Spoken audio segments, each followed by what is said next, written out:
with me, Coach Adrian. This time I'm in the Ohlone College shed because it's very windy outside. So you won't get to see me outside, but I'm inside, nice and cozy here. And it's you won't hear that wind, so that's okay. Of course, it's another time to grab some coffee, relax a little bit, and let's talk about the Australian Open, the finals, the men's, and what a fantastic, historic final that is. But first, here's some coffee. Today again, Mac Cafe, little McDonald's coffee. Nothing wrong with that. Um, it got a little cold, to be honest. They didn't give me a piping hot coffee today. So a little disappointed with that, honestly. And not enough sugar and cream in my coffee right now, but that's okay. We'll live with that. Um, it's okay. What can you do? But what can I say? I'm addicted to coffee, and I need that for my tennis coaching lessons. Just a little, give myself a little boost here and there. So yeah, let's get into it right now. Let's just go into what happened at the Australian Open 2022. Wow, what a big match! And I did call it after the semis. I said Nadal would win.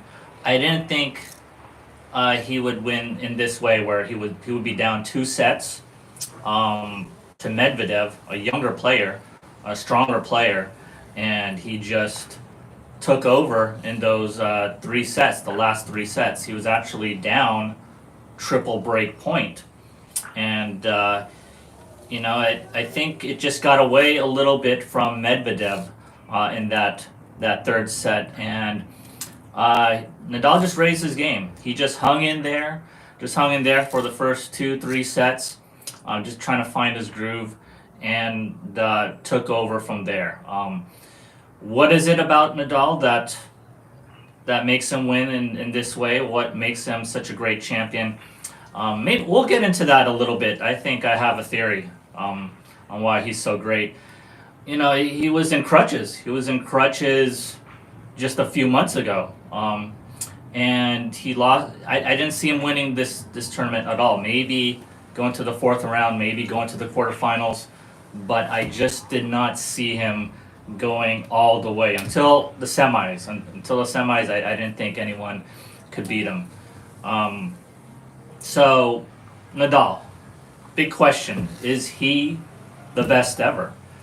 Right now, he is. Okay, so how do we measure the best player, best tennis player ever? Okay, it's really the slams. Okay, no doubt. Australian Open, French Open, Wimbledon, U.S. Open. This is the measurement, the number one measurement of who is the best tennis player ever. Okay, these are the biggest tournaments, the most prestigious. On the men's side, it's 3 out of 5 sets. All the best players go to these tournaments. These are the biggest tournaments. And if you win the most, you are the best player. I don't think there's anything else that can supersede that, whether it be ranking, head to head, you name it. I think that is the standard. And if you win the most of the slams, you're it. And right now, at this point in time, Nadal is the best ever. Now, can Djokovic catch up? We'll see. I don't know what's going to happen to Djokovic. He's gonna. I don't see him. It's going to be tough, okay, because he's going to have to get vaccinated if he's going to enter countries. Okay, if he's going to enter France, if he's going to enter the UK, if he's going to play New York. I think, let's assume this pandemic keeps going on and on. Will he need to be vaccinated just to enter the country and play a tournament? So he's going to have to make that decision. And so if he doesn't, then it's going to be a big problem. and it's already a headache. It's already a headache for Djokovic, just getting through the process. And even if he somehow gets in, maybe he gets an exemption, he's going to have to do this every time, every tournament.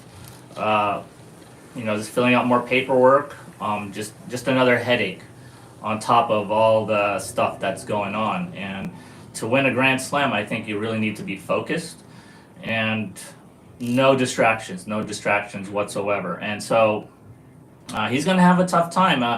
Nadal, he's aiming for that French Open now, and he can get number 22. So he's going to be ahead, maybe a couple Grand Slams over Djokovic. We'll see. So we'll see what happens with Djokovic. I'm still rooting for him.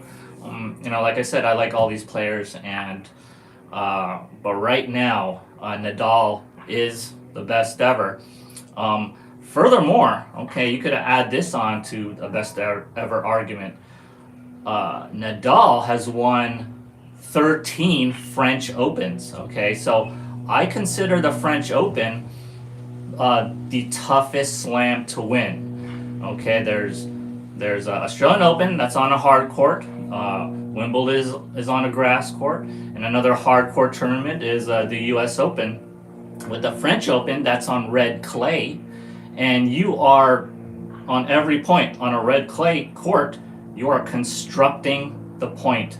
Every point is a point construction. Okay, there's no freebies out there. There's no, yes, you could serve a big bomb and get an ace here and there, but not like on a hard court. A hard court, you could get away with some few bombs, some rallies, some volleys. You could get away with those quick points. Not on the red clay. Okay, not on the red clay. You're gonna have to work and grind it out. And Nadal did it 13 times, and he's going to another a 14th one. He's gonna probably win a 14th French Open this year. So that's super crazy to me, and that really adds upon his resume of just being the best ever. So congratulations again to Rafael Nadal. Probably one of the most historic runs I've ever seen on the men's side, as far as just coming back. He's already comeback player of the year to me, Rafael Nadal. So yeah. All right, so I see one person here watching. Well, that's always good. It's always good to see at least two people watching the live stream. Random live stream here. That's what I do. I don't plan this out. Just some dead time, downtime before a lesson, just to share my thoughts on what's going on in the pro world, or anything about tennis, really. So hopefully doing all right there. That person watching, I don't know who you are, but thank you for watching, and feel free to chat if you're into watching this live stream. Just chat away and say hi. So let's get into why Nadal. Here's my theory on why Nadal is so great, is the best ever right now. Oh, any thoughts on mental strength to recover from 0-2? Mental strength. This is probably what. Hey, Park. Hey, what's up? Nice to see you again. Hope to see you in class soon. But as far as the mental strength, just being down love 2 in any general set, and then in the second set, or any set, that's just one break, right? So to me, being down love 2 is something that's very doable to catch up on. Okay, maybe you just got a rough start on that first set, and I think I've come back from love 2 down. Yes. Oh yeah. Oh, it's okay, Park. If you have some back pain or any kind of pain, yeah, just take a break a little bit. It's always good to rest if you're kind of injured. But yeah, being down love 2, I don't think that requires too much mental strength. It's just one break. When you get down 2 breaks, if it's 3 love and it's 2 breaks, then it gets a lot tougher, I think, on almost any level. 4-1 deficit, 2 breaks, it gets tough. Anything with 2 breaks, it gets usually it gets tough. But yeah, I wanted to go into why Nadal is so great. Okay, what makes him the best ever? What makes him just supersede all these other great players, even now, even against Medvedev, who looks like the best player, but somehow he just overtakes anybody. Okay, and so Nadal is a person. Goes beyond technique, right? Everybody in the pros top 10 has great forehands and backhands and serves, volleys. You could even argue that Nadal doesn't have a great serve, right? A lot of other pro players have better serves. You could even argue a lot of other pro players have better forehands, big forehands. Rublev has a great forehand. Maybe even Zverev has a better forehand. These are big time forehands, and Del Potro probably had the best forehand in the world when he was active. So many people have better forehands than Nadal. Definitely a lot of players have better backhands than Nadal. Okay, that's almost a given. Nadal's weakness is definitely his backhand. So many things about Nadal's game is, there's some weaknesses there. Everybody sees that. But what makes him so great? Okay. Yes, he fights hard. Okay, he fights hard. He never gives up. Good training. He's just there mentally. Okay. Well, that's a given too with other pro players. Okay, they're all mentally tough, right? But I think there's something more going on with Nadal, and this is it. Nadal is obsessed with the pain and suffering of tennis. So I'll repeat that again. Just from looking at his game, since I've seen him on TV, okay, the way he plays, Nadal is obsessed. He has an obsession with the pain and suffering that tennis is involved. The pain and suffering of playing this sport, he's obsessed with it. He's addicted to it. Okay? And you could see this obsession kind of filter out in his behavior on the court. So when you see him pick his shorts, right? He has all these mannerisms when he's trying to serve, right? He does this. He does this with his nose, picks his shorts. He kind of arranges his bottles in a weird way on the court, near his seat. When he runs onto the baseline, he'll go. He won't step on a line, so he has these rituals, almost like superstitions, right?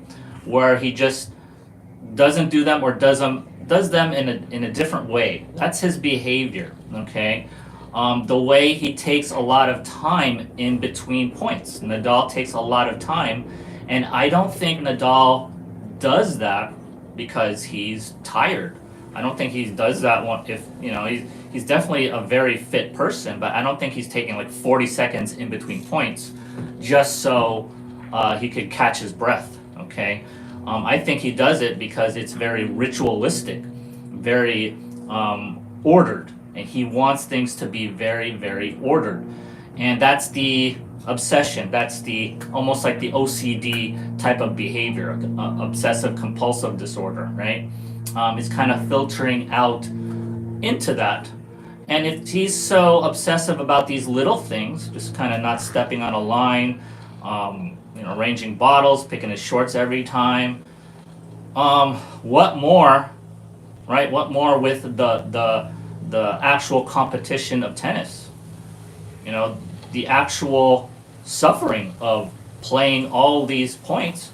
trying to hit forehands on every shot, on every point. He's trying to go for everything. It seems like he has 100% everything, 100% on the forehand, giving 100% on the backhand, giving everything on the serve, giving everything tactically. Everything about him is about the obsession of not just tennis, not just winning, but he is obsessed with the pain and suffering of tennis, of playing tennis. And he mentioned that he loves to suffer.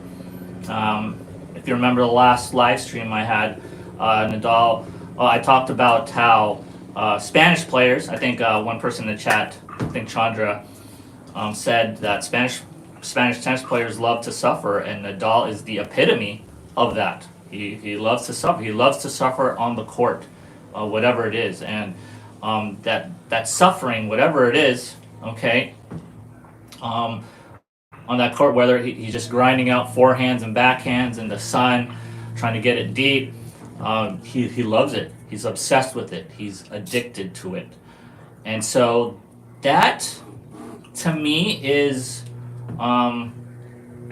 obsession is a dark type of emotion. It's a very dark behavior pattern that I definitely don't recommend anyone be obsessed with. I don't recommend anyone be obsessed with anything. It's kind of dark and kind of out there. It goes beyond, I think, just being mentally tough and never giving up. It goes beyond that, okay?